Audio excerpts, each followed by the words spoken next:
and Instagram and everywhere you can find us, so that nobody can complain that they can't find us. We're here everywhere. Because people are always looking just for us. Just for us. Where are they? Where are they? We're everywhere. You need to find us. We're everywhere. So today, in about 3 minutes, we're going to start our last session of Love Talks, which we've been doing in March. I forgot to change the... You forgot to change the week? Title. Well, can you do that right now? Yep, there you go. We're going to do it with each one. Oh, man. So, yeah, we're a little bit unorganized, but that's okay, because this is real talk, man. Real talk from real people that are doing real things. Like, oh, and by the way, for those of you who know me, I went to Queen's University, was my alma mater, and the colors are red, blue, and yellow. And we're kind of in Queen's colors right now. It's a little maroonish. I don't like Queen's, so. So it just makes me really happy to be in Queen's colors. 20 years later, can you imagine 20 years later we still think about that stuff? Jeez. I'm too old for it. Memory. Okay, so for those, are people joining in? Is anybody here? Oh, we have people here. Yay. So say hello if you want in the comments, so we know who's here, and you don't have to, but it'd be nice to see. Do we see their names? No, just random commenter. We might see their names, but we do not state the names. Yeah, and you can always go back in whatever platform that you're in and delete yourself if you don't want to be, there you go, part of the public. Oh, there we go. Okay, we have a friend here on YouTube. Nice to have you. I can't remember if you had any questions this week. So if you do, or if you think of some, write them in the chat. So this is basically an open conversation where we're offering our insight around relationships, and particularly we want to answer your questions about relationship. It's kind of an extension from the couples group that we had. And yeah, so we just tried to do this through March. What are we doing after this? Do we have a plan? We might do another week. Will we? We don't know. Well, okay, so really what we want to do is our course. We want to offer you our couples course, but that is to be still under construction. So we're still planning the construction. It's not even under construction. We're getting the permits for the site. Pulling the permits from the city and seeing what we can build there. Yeah. Yeah. Can you tell we've been doing some real estate stuff, like buying our house? We know words like permit, city permit. Yeah, we're doing some landscaping in our backyard. Yeah, people shouldn't give us permits for anything, really. Okay, let's start. So it's 12 o'clock. Welcome to Love Talks. This is our fourth and final episode for March, and we are here to answer your questions about relationships. So we did have one question that came in advance, so we'll be answering that one. For those who are live with us right now, please feel free to type in a question in the comment section, and then we can make sure that we address your question in our time together. We'll be going about 45-ish minutes or so, and so that's the plan, right? Unless you're like so engaged that you take us to an hour. Like if you want, we'll stay longer, but our plan is 45 minutes. Yeah, so send us questions. We have one, like Saira said, we can start talking about that. Okay. Yeah, let's see where the conversation goes. This is, for us, it's unscripted, completely unscripted. Clearly. Yeah, because, otherwise we show up with hair like this. Oh yeah, look at your little hair. Need a haircut. Yeah. Not planned. It's not planned at all. But yeah, no, we're looking forward to the conversation. Let's see what other questions come. But yeah, should we just start with the first one? Yeah, what was the first question? The first question actually was about confidentiality in intimate partnerships. And the question came out of our workshop where we talked about this concept that's actually Brene Brown's concept around trust. And so what she does is she breaks down trust into specific categories. And so then when you're feeling a trust issue has come up, you can actually be specific about like what is being violated here, like what is the trust, because trust is such a big concept, right? And so she kind of distills it down to these, seven? I don't know. We'll go through them and we'll see how many there are. So she uses the acronym BRAVING, right? BRAVING. Oh, I think the person who asked the question is now on. Awesome. Good. So the person who just joined, we're addressing your question about the vault and confidentiality. So we're just explaining the backstory of what that means. Okay, so trust, and this isn't just trust in intimate partnerships. This is trust in general that In Brené any Brown talks relationship, about. yeah. And she says that there's these different. So braving, B is boundaries, right? So having your own boundaries and respecting the other person's boundaries. R is, oh my gosh, I can't remember. I don't even remember now. Oh man, I know A. What is R? Who was in our class? Tell us what R is. We forgot. On the spot, we forgot. Yeah. Just look it up. Are you looking it up? I am. Reliability. That's R. Okay. So B is boundaries. R is reliability. So reliability means doing what you say you're going to do, and not just once, but over and over and over and over and over and over again. That's reliability. A is accountability, right? And accountability means saying when you're wrong. Be willing to say when you're wrong and to actually commit. Now I'm confused. I'm like, no, wondering. You're good. Okay, you're good. I'm good. I'm like, am I misremembering? Okay, so braving, reliability, accountability. Then V is the vault, and that's what we're going to talk about today. So the vault has to do with confidentiality and privacy. I is integrity, and that's about like courage over comfort. Really is, I think, how she puts it. Right. So you do the right thing, even though it might be the uncomfortable thing. Right thing every time. Yeah. Even when it's hard. And then N is about non-judgment. So non-judgment is where you let you kind of, when somebody does kind of admit that, oh, I've made a mistake, then you let them have the sorry. Like you don't, you know this experience, right? When you're around people who are judgmental, it feels a certain way, and when you're around people who are really accepting and non-judgmental, it feels a certain way. So that's a piece of trust. We don't trust people who are judgmental. And the thing about being judgmental is usually if you're judgmental with yourself, you're going to be judgmental with others. So we have to really work on self-judgment to get there to non-judgment. Well, and it closes the door to sharing, right? So if I want to share with you and you're just like, I'm a super judgy person. Yeah, my experience is always that you're going to judge. Well, I just won't share. Well, yeah. Or like sometimes maybe I'll share 20% rather than 80% of the. And then G is generosity. So that means giving the person the benefit of the doubt, right? Like assuming that they had your best intentions in mind and giving them that benefit of the doubt. Look, we have so many people coming. That's welcome. Great, yeah. Oh my gosh, people are coming. Hopefully you didn't miss. Oh, I'm sorry if you did. Anyway, we're talking about trust and Brené Brown's concept of braving. So we have boundaries, reliability, accountability, the vault, integrity, non-judgment, and generosity. And she's got, we should put the video to the link to her video. We'll do that. In the comments, we'll put a link to her video because it's way better than what I just said. Yeah. Like she's so funny and she's great. So the question that the person asked us in advance of today's call was, how do you navigate the vault as a couple? So what is the vault? The vault is that when someone tells me something, it doesn't go anywhere, right? I'm completely and deeply bound to hold that information in confidence and private. Now, one of the things that she talks about, Brené Brown talks about in her video, is that there's another side to the vault where we often don't think about. And that is not only keeping my confidence, but keeping the confidentiality of others, right? So if your friend or your partner or whoever, if that person gossips and gives you juice about other people, then there's a part of us that thinks, well, what happens, when am I going to be the subject of the gossip, right? And so we hesitate to connect with people who gossip, right? And I learned that the hard way in high school. Oh my goodness, I was such a gossip. And then I became a therapist. So now I can never tell anybody's story to anyone. It's like the opposite of gossip. Right? And so like it's a training process for those who like to get all juiced up about other people's pain or drama. The vault is what's required. And that means not only do you don't share a story unless it's yours to share, pretty much. You don't share a story unless it's yours to share. Not just a story, right? You don't share the story, the experience, the ahas. It's not yours to share, right? Like if I get a aha moment, you're not like, oh yeah, Faizan, went through this process. Right.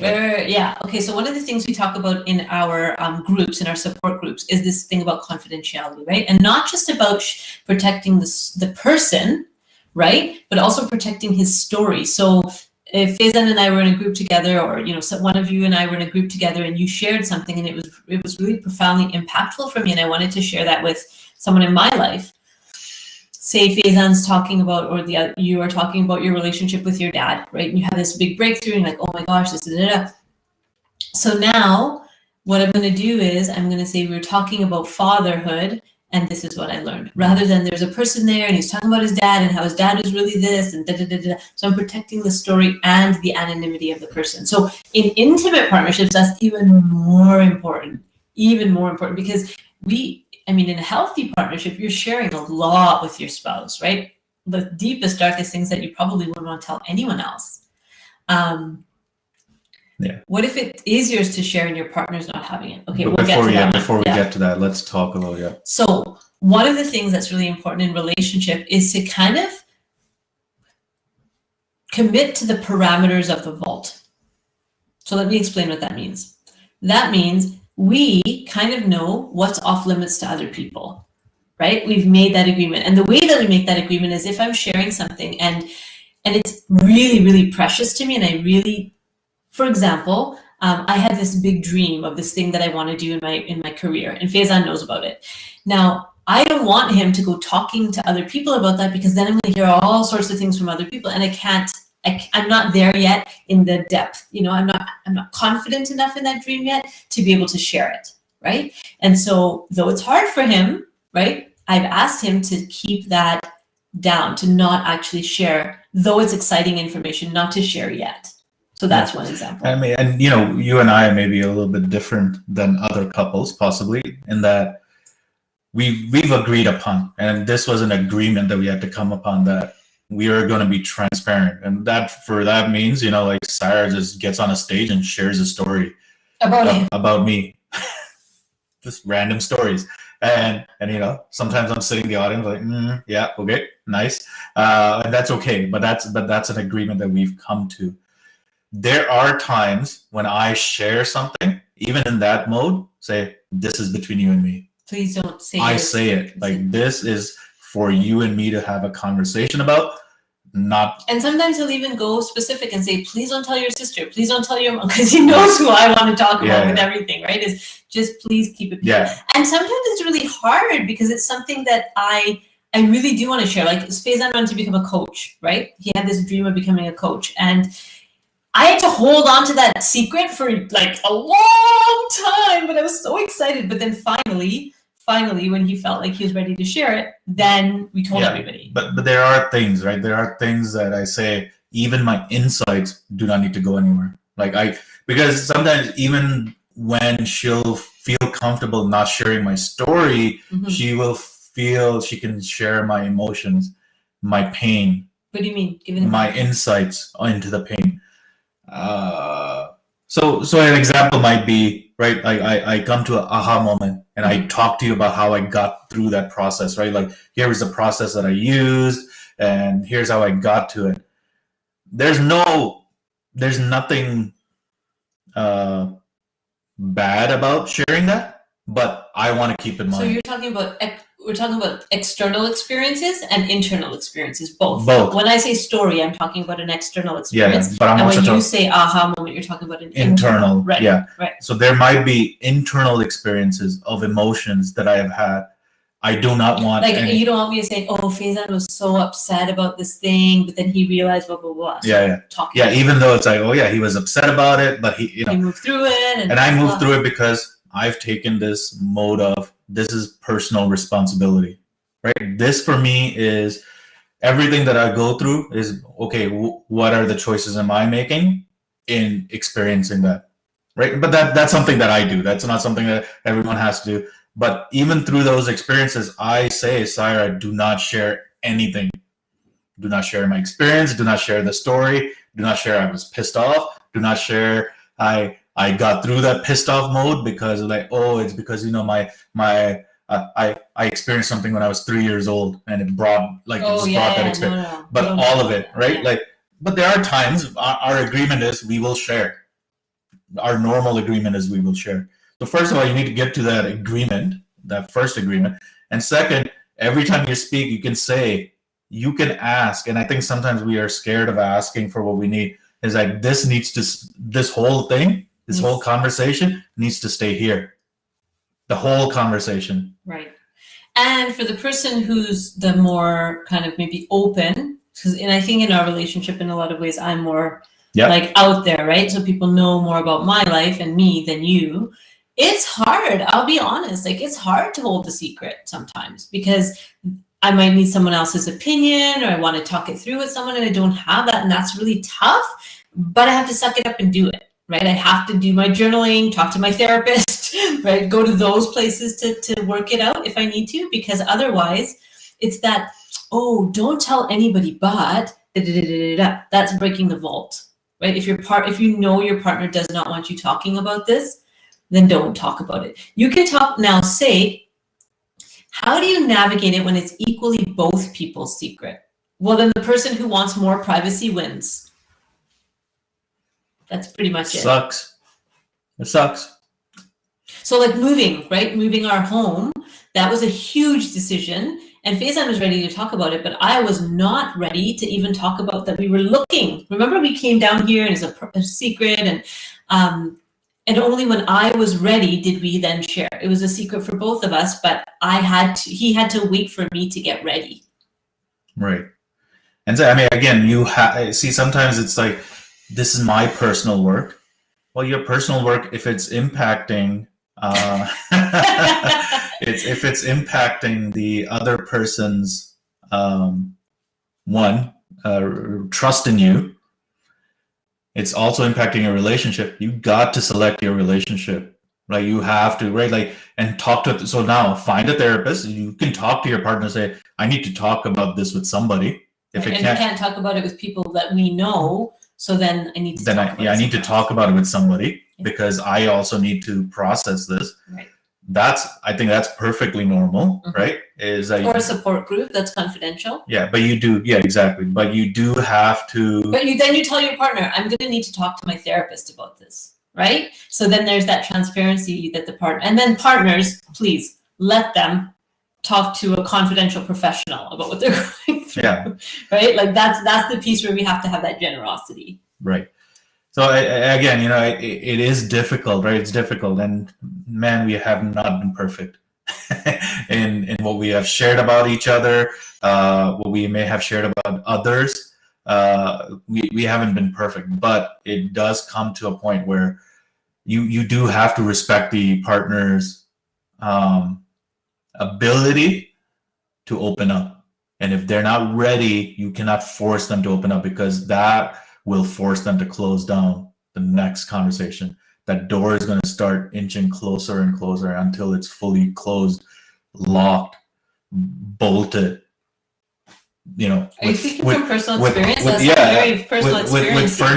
With furniture, put aside to make sure that door never opens, right? Like, that's what you're risking, and that is not something you want to risk from a relationship perspective. I think that's the experience. I know I had that experience, because then I didn't share for a long time until it was like, oh wait, I never said don't share. So because Saira has always been open, I've worked my way into being transparent, and I'm still not fully transparent. I'm just not ready. That's your prerogative, right? Not everybody has to be like, here I am, world. You're allowed to have your privacy. And I think in the context that we live in right now, we assume that people have a right to know what's going on in our lives. They don't. Privacy is a thing. You are entitled to your privacy. You don't have to post every picture on Instagram, right? You don't have to share every insight on Twitter. Like, you can just think and live in your own little space sometimes. It doesn't have to be, and some people love that, putting it out there, and some people don't. And so in a relationship, you have to kind of work with, like I said, who's the least comfortable. That's the ground. Right. This question about what if it's yours to share and your partner's not having it. So what I think that means is like this, it's my story, but my partner doesn't want me to talk about it. I think that's maybe what the question is. Maybe they can clarify, that would be great. Yeah, so whoever wrote that question, if you could clarify the question, that would be great. But yeah, so I think that's something we would need some context on. Can I just speak from the side of the person who's, taken some time to open up? Sure. Is that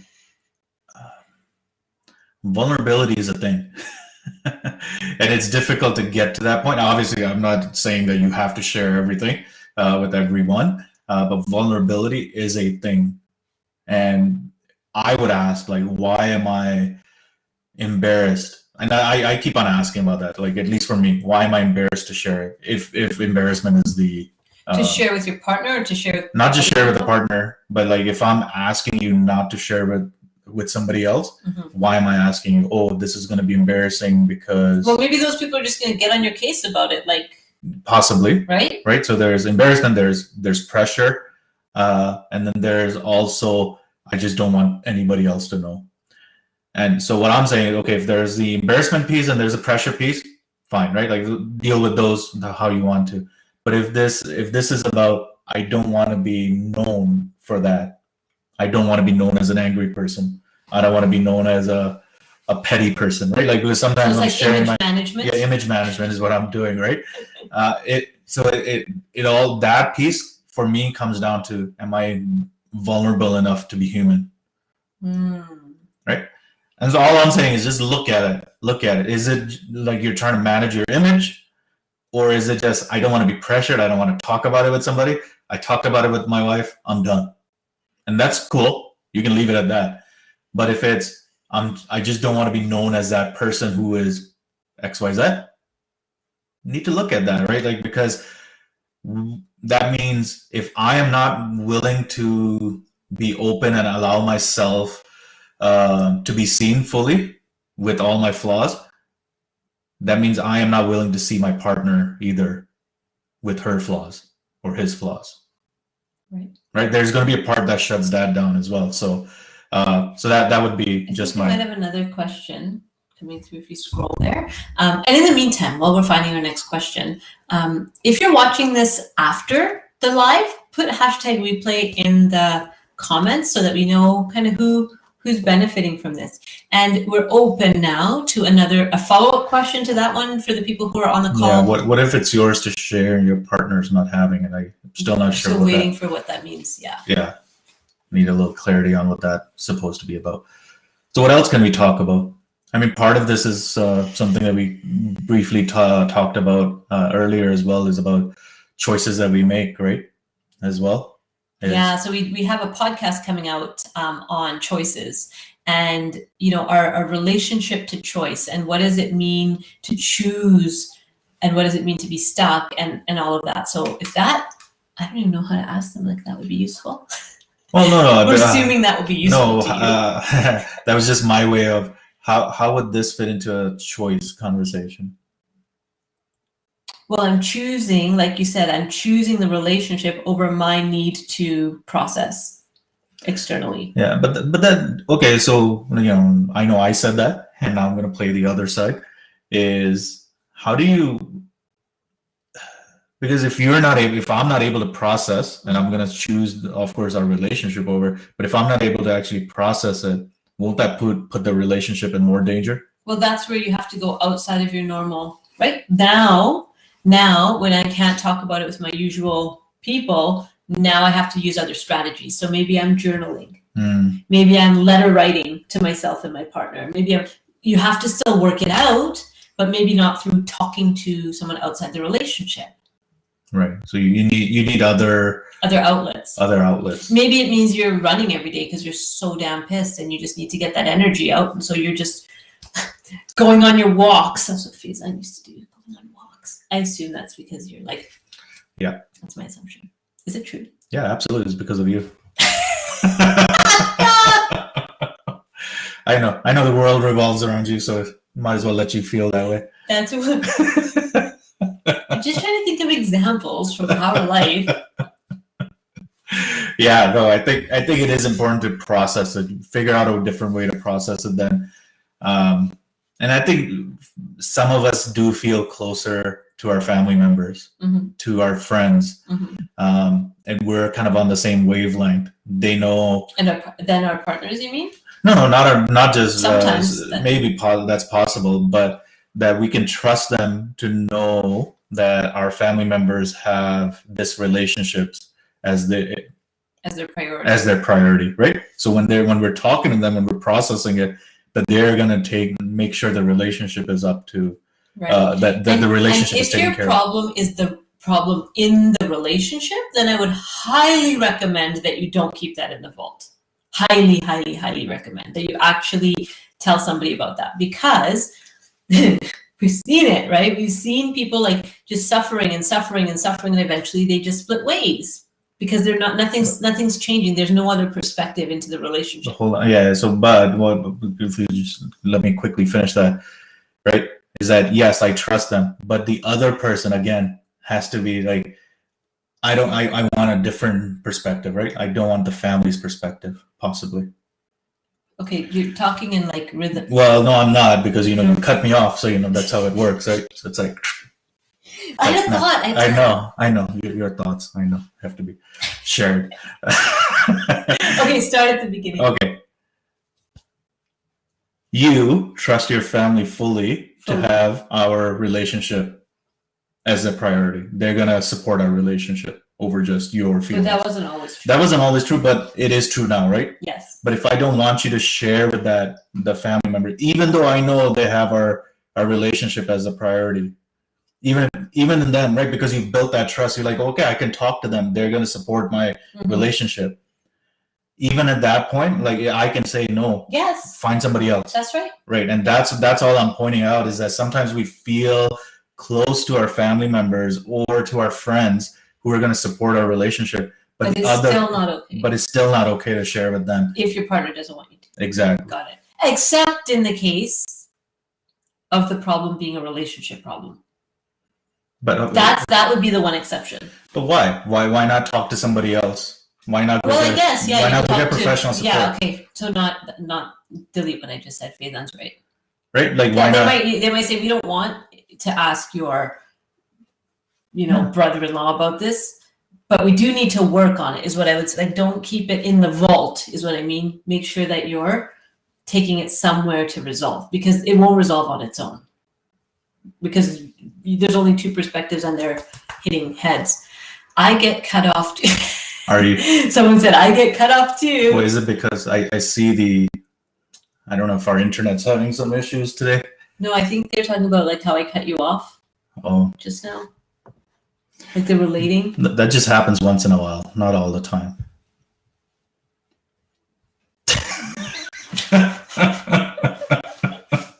Generosity. That was generosity. That was generosity, but it was. It is not. It was very coded. It was not integrity. It's not the truth. It was coded with sarcasm. It's those chocolate-covered peanuts. It is peanuts, but there's still that chocolate. Yeah, it was really going for sarcasm. Okay, so we have a little bit of time left. Wondering if there's any other questions from the crowd about things that you'd like us to talk about that would be helpful for you in your relationship.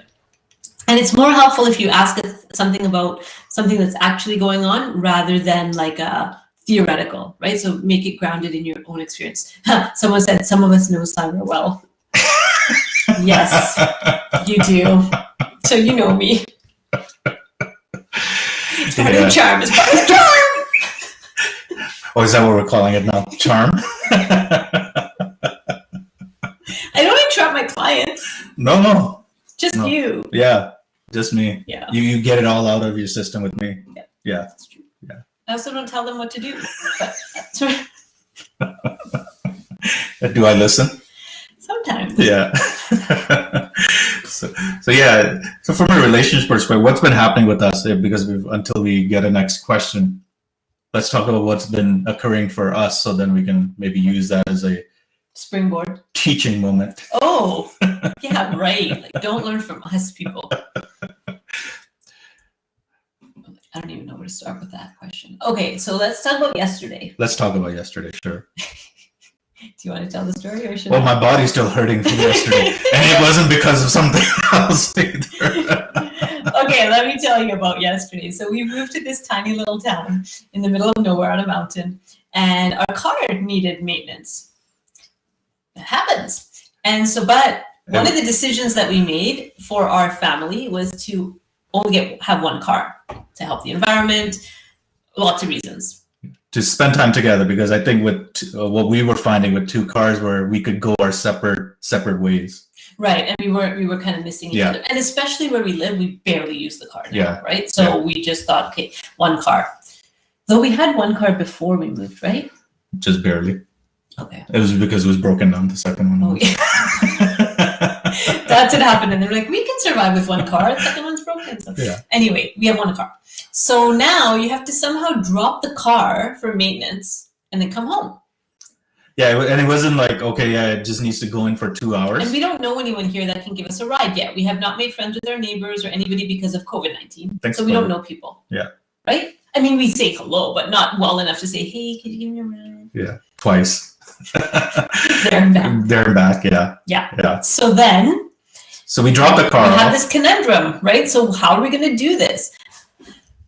Well, actually, I will say Faizan said, how am I going to do this? That's what happened. Yeah. He takes the responsibility of the car. So he's like, okay, how am I going to do this? And I was like, I'm going to have to, I can't really just sit in a restaurant for 8 hours. Right? Like, they're going to be like, what are you doing here? There's all these signs about 20 minutes only in the restaurant or whatever. So the place that the car drop off is about a 5-minute drive, 7 to 7 minute drive, or a hike of an hour and a half. So then I thought, how can I help? So I said to Faizan, okay, what if I rode my bike there? Like I put the bike in the car and then we took the car there and then I rode my bike back and then I rode my bike back and then picked up the car. And then he's like, what if it's raining? And I was like, oh, yeah, I'm not riding my bike in the rain, sorry. And he's like, can you even ride your bike that far? I haven't ridden a bike for years, right? Just sitting in the garage or the shed. So then I was like, oh yeah, maybe that's a little ambitious. So then that idea was gone. So then we said, okay, what if we just walk? What if we do the hour and a half walk, call it getting our steps in for the day and just walk there? And so we decided to do that. Now Faizan could have done that on his own. He didn't need me to come with him. But I grabbed the opportunity because I'm like, I'm going to have him all to myself for an hour and a half, no phones. Oh my gosh, I'm all over that. And I get to walk in. So we went for a walk. So that's the whole story of how it happened. So now we're walking on a mountain. Remember, we live on a mountain. We're walking on a mountain for an hour and a half to get to the little shop where the mechanic is. And the walk there was pretty great. We were talking. So we drove there, then we walked back the first time. That's what we did, yeah. So we drove there, and then this great guy, he's like, there's a little coffee shop that I want to show you. And so we went to this coffee shop, we had coffee, and we had brought our breakfast, and so we ate it, and it was just so romantic. And then we're going to walk back for an hour and a half. And so we did the walk. And it was quite enjoyable. Yeah. Right? And we met a neighbor.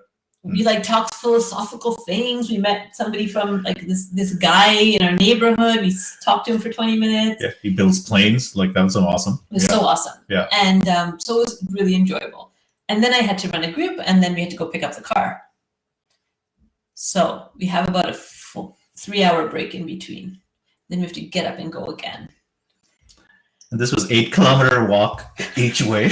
And we're not walkers. This is not it's not like, oh, we're marathon runners. And it was just, no. This is normal people who sit around most of the day. we need to get active. Our computer. Yeah, we need to be more active. So anyway, so then we're walking to get the car. And that walk was harder. And at the end, I was suffering and struggling. And Faizan just kept it going. He just kept me moving, and it was hard. Yeah, really hard. My knees were hurting. I felt like a really So for you, what was the point of that? The point of the story was 2 things. One, getting involved, right? So because the car is his responsibility, I could let him figure it out and be like, I don't know, just figure it out. But getting involved, how did that make you feel when I got involved with you on this? Yeah, well, I was like, man, I don't know what kind of conversations we're gonna have. We haven't had. hour and a half or 2 hours each way to ourselves for 11 years? Yeah. Since our child was born? We have kids, right? So it's like, we can't, like, how is it going to be to actually have a conversation? That's what you thought? Yeah, I was like, before we left, I'm like, oh my God, how is this conversation going to be? Really? I mean, I know you can talk. I have high standards No, I know, for us. No, I know you can talk. I know you can go But and go you know, and go but you don't. and go Oh. and go and So go. you thought you were coming for a monologue for 2 hours? Well, yeah. Yes. How rude. And it was a monologue for 75% of it, but not for me. And the other thing for me also, right? Like, I can talk less. No, I can't. No, I can't. No, I can't. But for me, the other part is the walks usually are my solo thing, right? Even if we're going as a family, I'm like way ahead. 10, 15 steps ahead, because I just like, okay, this is about me. I get to process stuff. I get to work out whatever I need to in my head. Mm-hmm. But it was nice. It was nice to, but you know, again, for me, it was like, okay, let's see what that experience. What was the support like for you? Yeah. So for me, it was, first of all, when I'm getting support, I'm like, what is this all about? In places where typically I don't get support, it's like, because you have no care. It's like, I just want to make sure I can drive. When I drive, I just drive with the car. So it was a difficult piece from that, like before we left. But then as we were going through, like, oh yeah, we're having great conversation. Of course we can talk because we've done it before. Like we can. How we fell in love. We talked back then. Well, it's just that it's not been our normal situation. We talked about things we've really never talked about. We didn't talk about the kids. We didn't talk about logistics, and that's, I think, a lot of couples, especially couples with kids or looking after elderly parents, or like couples who have responsibilities outside the two of you, even work, you end up talking about logistics a lot. Yeah. Right. And so talking about your vision for the future and plans, and, you know, what happens when we die, and like all of these philosophical questions that actually fill our tanks, that give us the juice. Yeah. We don't have those conversations. And so that was the first thing, is the support. And then the second thing was about the conversations. Yeah. And so for me, it was like, oh yeah. And we are, the whole point was we are going to get active. And that's why we're like, okay, let's try this. Let's try this and let's see what it feels like. And we know we want to get active. And we still feel it. Yeah, it was really hard. Yeah. But for us also, or at least for me, it's important to have those conversations, right? So now I want to build that time for non-logistics conversations. Logistics are important, obviously. These are things that are going to continue happening, but I want to have a conversation about our dreams and about, like, so when we go on a hike, let's be very, very thoughtful of what we're going to talk about, even if the kids are around, right? Because I want the kid, because that was the thing, right? Yesterday I realized, like, yeah, I don't think our kids have seen us not talk. I mean, we do talk about it at home, right? Like we talk about our dreams and we talk about deeper stuff, and they interrupt every 3 seconds. Sometimes they learned that from me. They do interrupt, but those are kids being kids. But I do want to have them see us talk about our dreams and our vision. They know us as beyond our roles as mother and father. Yeah, because one of the things that I talked about recently somewhere was that it would have been nice to see my parents in there when they were shining, right? When they were younger, they could, like, we had talked about that. Like, I heard them talk about their dreams, not about our dreams. Right. Not about making sure we were going to be okay, right? Like, it would have been nice to see that, because then I would have known them as more than just my parents. Right. Right. They're full-grown human. They're people. Yeah. They've grown from somewhere. Right. So I think that was my, like, as we were walking back, like, when it was harder going up the hill even more, and I was like, yeah, like, this is what I want to leave to our kids, is the ability to see us as humans, and they get to talk about their dreams and visions as well. So, yeah. So that's what's going on with us, in case you care to. Yeah, great stories, but I think the point was build that time, right? We chose that time, right? Like, the choice was, I could go on my own. We could figure out a ride. We made it an adventure. We did it, and so I think for us, it was an opportunity to build that time, to have those conversations. And yeah, it was great. Like I got to learn a few things about Saira as well. So we have some people that are like joining in a little later. So Yeah. just for those who are joining, we're taking questions. So any questions that you have about relationship, not that we can answer all your questions, but we'll do our best to give you kind of a little window in. So people who are joining, ask us a question. I'm pretty good at making stuff up. No? Dude. No. You cannot make stuff up when you're like talking to people. Why not? T-cells. It's T-cells. It's T-cells. That's our code word for we have no idea what we're talking about, but we're making it up. T-cells. There's a story behind that, but I won't tell you that story. Yeah, so please send us a question. So we're going to read from If It Hurts, It Isn't Love.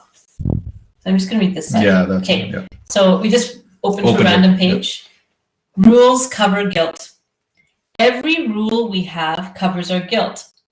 If we did not have the guilt, there would be no need to make rules. We would be flexible and responsive in that area. The reason we made a rule in the first place is that at some point, we believe we made a big mistake, and to never make that mistake again, we set a rule for others and ourselves. Many times, the rule later becomes the problem and stands in the way of our responsiveness and of our ability to consider what is needed in the present moment. Of course, that is exactly what guilt does. It keeps us unresponsive. Guilt keeps us acting out in the same old ritualized manner. Today, take a look at the areas where you are rigid in your relationship. These are areas where you feel it has to be this way for me. Realize that hidden under each of your rules is a sense of guilt. Be willing to let go of the rule and the guilt. Guilt? Mm-hmm. So Chuck's model is that if you're feeling guilty, it's because you or someone else has broken a rule that you have. And it's usually an unconscious rule. So one of the neat things is becoming conscious about your rules. So if we think about the story that we just told, right? One of the rules we had is that Faizan looks after the car. Like it was an unspoken rule, but it was there as a rule. And that would have limited me if I had stuck to the rule, right? Another rule that we had is like, maybe not a rule, but an assumption, is that Saira talks too much. And if he had believed that rule, then we couldn't have had that experience, right? Yeah. It's okay. You can talk because I don't talk, I know. So it's good. Somebody needs to talk in this house. But the other thing, the other piece about the rule was we would never walk 8 kilometers on a mountain's landscape. But it wasn't 8, it was like what, 16? Yeah, 16 total, but like we would never think about like because the rule, what's the rule? What's the rule that we have? The rule is make it easy. Make it easy. This should be easy is the rule. Right? Like right? For us, right? Yeah, we would not, like what? Yeah, so that's a rule, and that's actually a rule that we're really pushing up against living in this space, because things like raking our leaves, like things that are physically difficult that we've always had somebody else do, now we're doing it. We had a rule, things should be easy. Not just easy. Sorry, I don't know if it was about. I don't know about it was easy. It has to be comfortable, right? So typically, what I've done is I've kind of gone and I would just like we did that actually. Remember when we first moved, we had to take the car in. Tires. There's something wrong with the tires. And I just sat there for 4 hours. Like I walked around for 4 hours. I remember. Right. So it was just being about. And I thought, oh, good. He gets like 4 hours to do whatever. Because if it were me walking around for 4 hours, I'd be like window shopping. I'd be taking pictures. I'd be reading my book. Like that 4 hours on my own, I'd be like, awesome.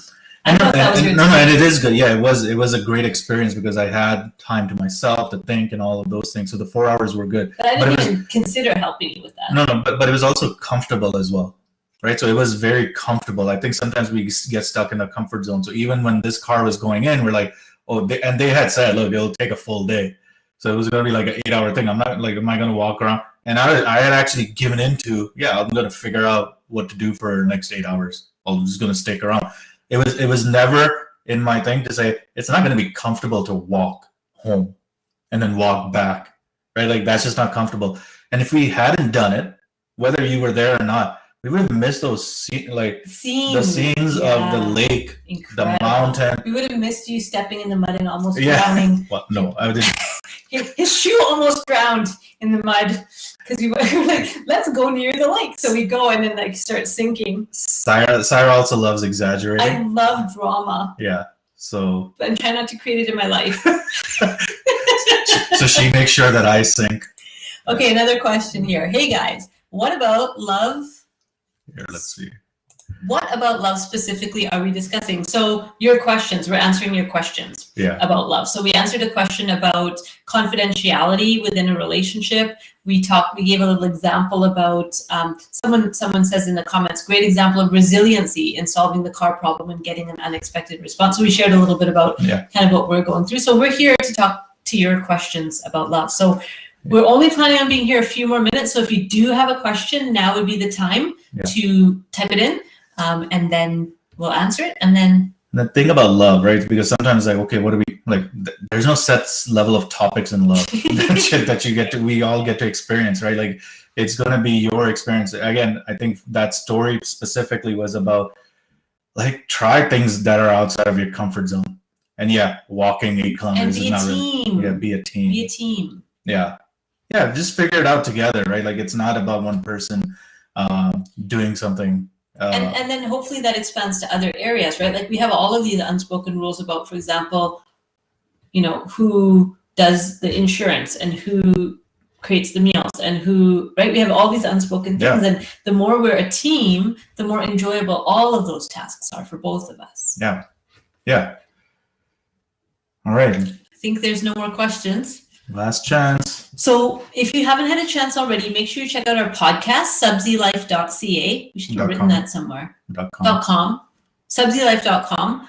SABZI life.com. And we have like 30 something episodes where it's exactly this. It's us talking about something, except we're not answering questions, but we're just kind of talking about topics. So if that's something that you'd find enjoyable, check that out, subsielife.com. If you want to stay connected with us, so for those who've been coming regularly and are like, oh, what are we going to do after Love Talks? Get on our mailing list. So how do they do that? Website, drsaira.ca.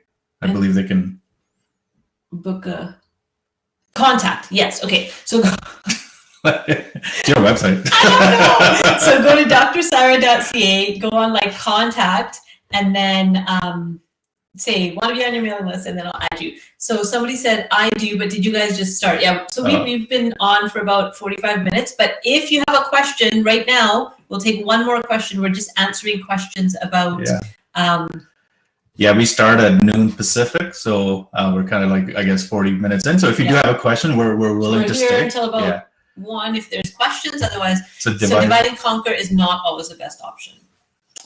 That's not true. If you talk about it, and if it's clear, and we're making a decision to say, okay, I'm going to do this, and then I'm going to do that, then there's no resentment, right? It's like, because this is my piece of the pie. But what often happens is that conversation never happens. Yeah. So you just fall into particular jobs. Let's give an example, right? Like, so at the beginning of our marriage, it was me handling the finance, like paying the bills, making sure there was money in the account. Rent got paid and mortgage, right? Just basic all of the finances. And it was just unspoken. And we never talked about that. We never talked about it. And then I got resentful. I got very resentful because I felt like I was alone in the pressure of managing that, right? Like managing our finances, making sure there was food on the table. There was kids RESP funds were getting, regular deposits, like all of that. It just felt like too much pressure. We just never talked about it. So today, I'd say I still handle most of the finances, but we have a regular check-in. We pick a time, monthly, bi-monthly, whatever. We say, hey, let's just sit down. Let's just see and all that does is just helps me say, okay, here's where the money's at. Let's make some decisions if we need to, but we make it together.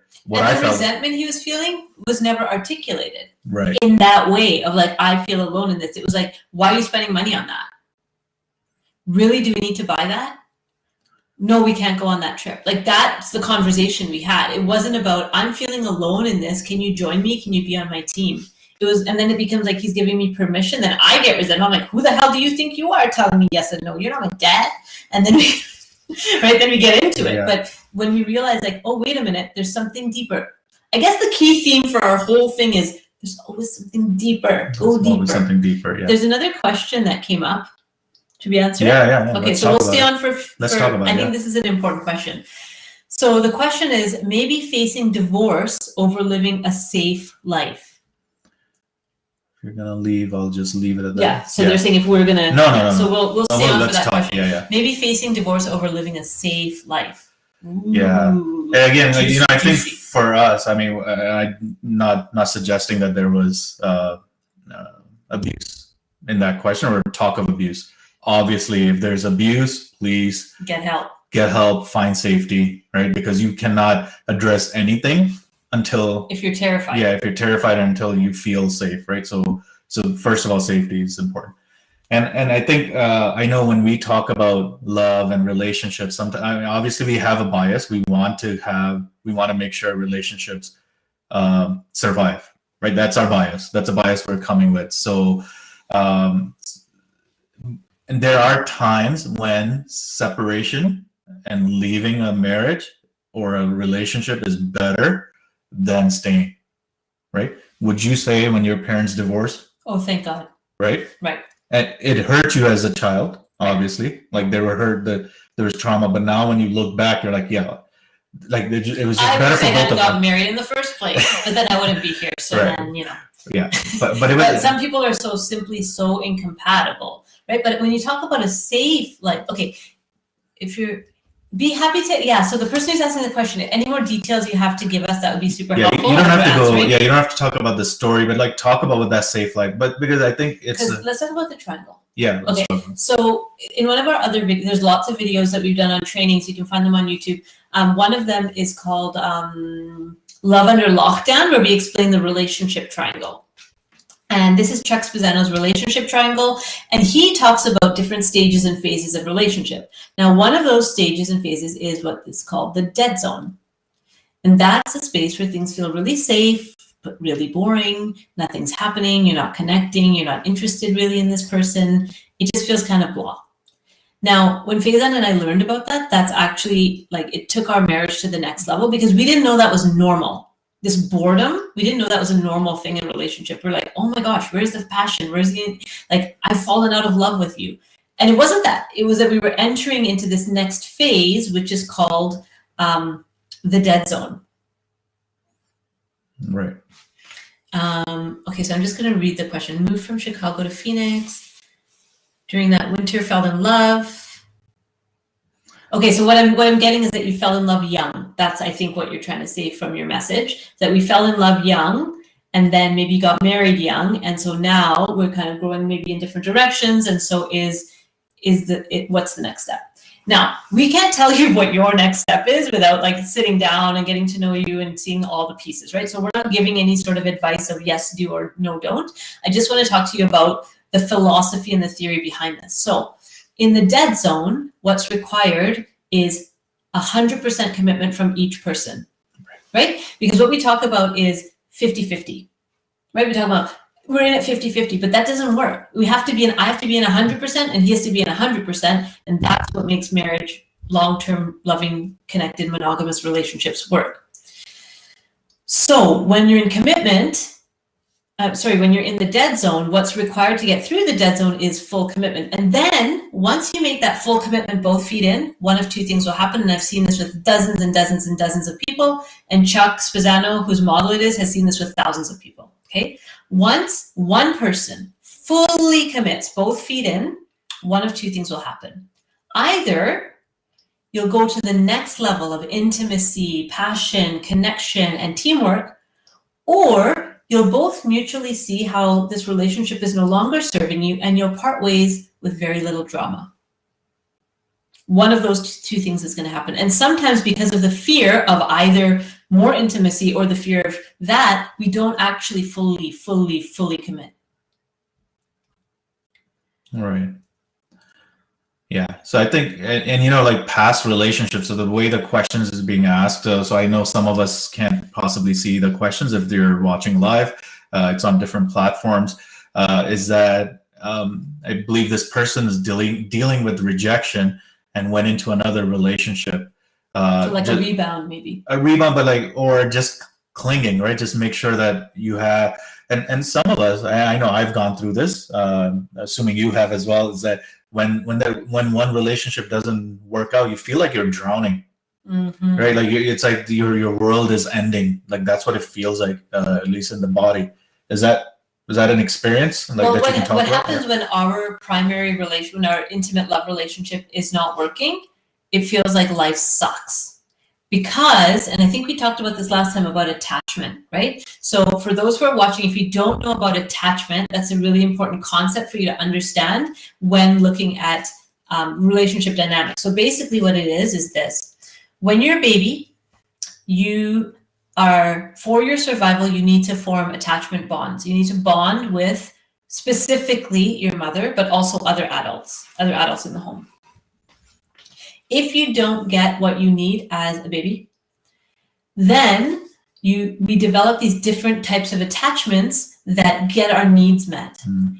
And depending on however we create, whatever attachments we created when we were little, that will then be almost like one-to-one roadmap of how you end up attaching in your adult relationship. So in every relationship that is not secure, so that is like kind of, a little bit struggly, there's the insecure, there's the avoidant, and there's the anxious. And so the anxious person in our relationship, that's me, is the one who's always like, don't leave me, I love you, please let me know. That's the anxious person. The avoidant person, what does the avoidant person do?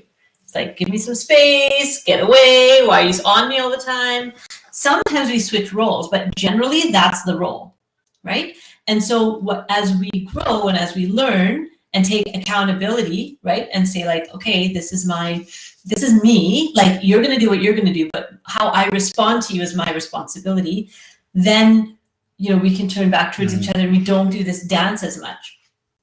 As I'm kind of, we've disconnected. Yeah. So as I'm reading these comments, I think it's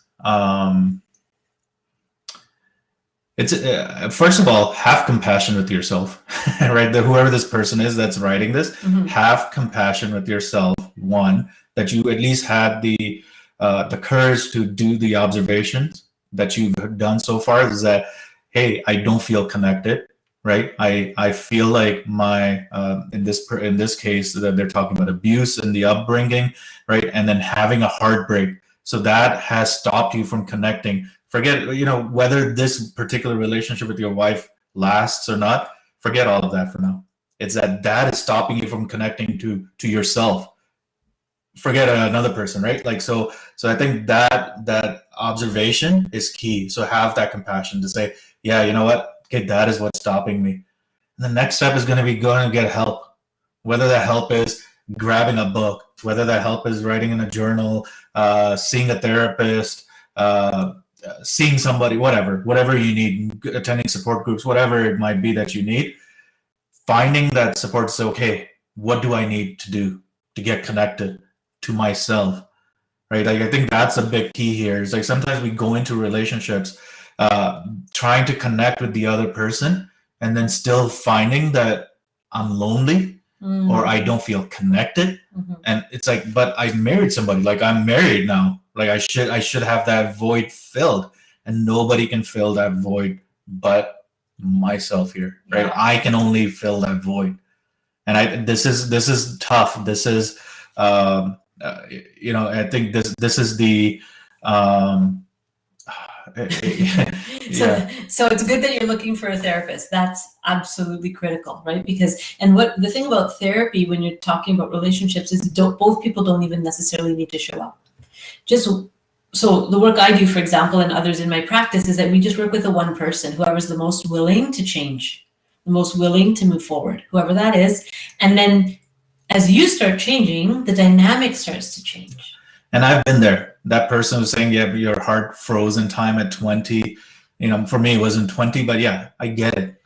We still talk about that relationship where his heart froze in time. Yeah, and we talk about right? We talk about yours as well, right? Like it just happens, and it's like, and it's okay, right? I mean, we've built a safety net where we can talk about it with each other, and figure out how to move next. And yeah, you know what? I mean, I can't speak to crappy therapists or about that comment, and I'm sure there are, right? Like it happens. Find somebody you can connect with and work with them, because you are, again, all I want to say is, from a compassion perspective, you're okay, right? Like just having the ability to say, I need help and this is where I'm stuck. That is the first step. That's like the huge step, right? Yeah. And then it's doing the things so for those who are looking for resources, there's a few, right. Yeah. And there's a few pieces to share. And so the person asking the question, I know a lot is coming about like physical attraction, sexual attraction, but you got to know that when there isn't that emotional connection, it's difficult. It's difficult, right? Yeah. When you have a frozen heart, then you're not actually going to be vulnerable enough to have the good sex. The good sex happens when you let go, right? And you're not doing that because you're frozen. So it's not just the partner, it's also, even if you were physically attracted, that good sex may never come. If your heart's blocked. Yeah. So few things for resources. So one is counselors. So we at Dragonfly Wellness Center, we have counselors. If one of us isn't a good match for you, we can connect you with other people. Like there's lots. Yeah. So go to drsaira.ca. Yeah. Book a free consultation. I think most of the therapists are offering that. Yeah. So fine, go there. Or what are the other resources? Or support groups. So sometimes the one-to-one counseling can get you to a point, but you actually need the accountability and the perspectives of other people who, are going through a similar thing. So for men there, do you want to talk about? Yeah, so we've just started a Tuesday evening men's group called Freedom Warriors. And you know what? I'll post a link on YouTube and I'll post a link on Facebook for those groups. So there's that group for men's runs from 7 to 9 p.m. Pacific time. Then there's my group is Chai and Chat, which is a group for women with depression and anxiety symptoms. That runs every Saturday and it's a drop-in. You can come once or keep coming. There's an educational component. There's a group discussion component. And then we also have a group called Life Support, which is for members of the LGBTQ2+ community, because it's a different context, and you want to be able to talk in your context as well. So we have that group as well that's facilitated by SIM. So there's lots of different pieces. Talk about the other support group, the addiction. Oh yes, the scar tissue. Yes. And if you have a family member or a spouse who's living with addiction, so whether that's generally drug and alcohol addiction is who we're speaking to. So somebody who's living with so if Faizan had drug and alcohol addiction, there's a group for me. It's called Scar Tissue, and that's starting in a couple of weeks. For all of those whose family members have addiction, whether it's your partner or someone else, that's another place that you can land. Yeah, and I think to the person who's still commenting, like sex, one, it just puts so much pressure on both men and women, and so when that piece isn't working, it feels like the relationship isn't working. But sometimes it's not working because the relationship is working, absolutely, right? Like, so there's this cyclical. Yeah, so it's like one impacts the other, and then it like continues impacting. So and like you said, hey, I know I'm looking very hard, trying to talk to other people. That's what's going to be, and it's not going to be just an overnight fix, right? Your heart's been broken for, let's say, 20 years. It's not going to get fixed overnight. There is no quick fix. At least I haven't found it. Maybe there is. I just haven't found it. I don't know about your experience, but like for me, that hasn't been the experience. Like it just gets fixed overnight. But you can live with the heartbreak. You can move forward with the heartbreak. You can find love with the heartbreak.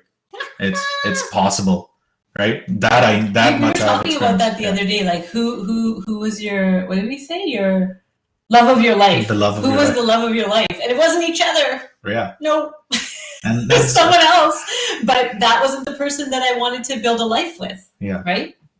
So I think and when you have other problems at home, and all of those things will impact. And it'll all come out here, right? So everything you carried into that moment of commitment You're bringing it here, and now this guy gets to be the bad guy who looks like all the problems, right? But I brought these problems in, and so I got to work on my problems and my the things that are going on with me. Yeah. So I think we're good to end it there. We're over the hour that we had allocated for this. I think again, please reach out when you need help.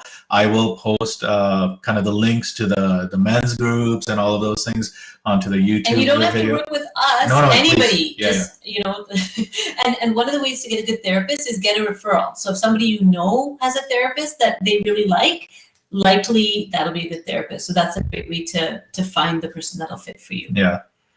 Yeah. So thank you so much for your questions. Thank you for this month of Love Talks. It's been such a pleasure meeting you all and answering your questions. We might do it again next week just because, we decide last minute.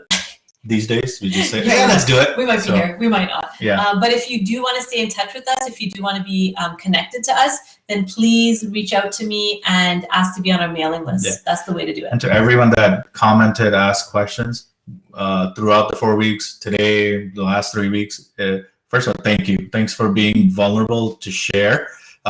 We know it's difficult. And we know we can't really answer all your questions all the time, and there are sometimes no answers. And the only answer we will, right? I mean, we can leave you with is that you have the answers. You have them. You may not realize. Yeah, you may not realize it. You may not realize it. One of the things that is difficult for me to hear, and Chuck Stazano told me one time was, when I show up in my family sometimes, and I didn't get this from my family. It's like, well, buddy, it was for you to bring. So if you're missing something, like that's our journey. All of us, our journey is to find what it is that we're supposed to bring to our families and to our friends and to the communities we live in. Rather than always looking at what can I get? Yeah. Right? What can I get? Yeah. So on that note, right. Also, we will be launching a course one day. And so if you want to know that, get on the mailing list. Yes. So yes, we'll put joining the mailing list. What am I putting? The groups, all of those things. There's a video, Brene Brown's video. Brene Brown videos. Yeah. Thank you so much for joining us, and we'll see you next time. Thank you. Bye. Smile more. Worry less. Bye.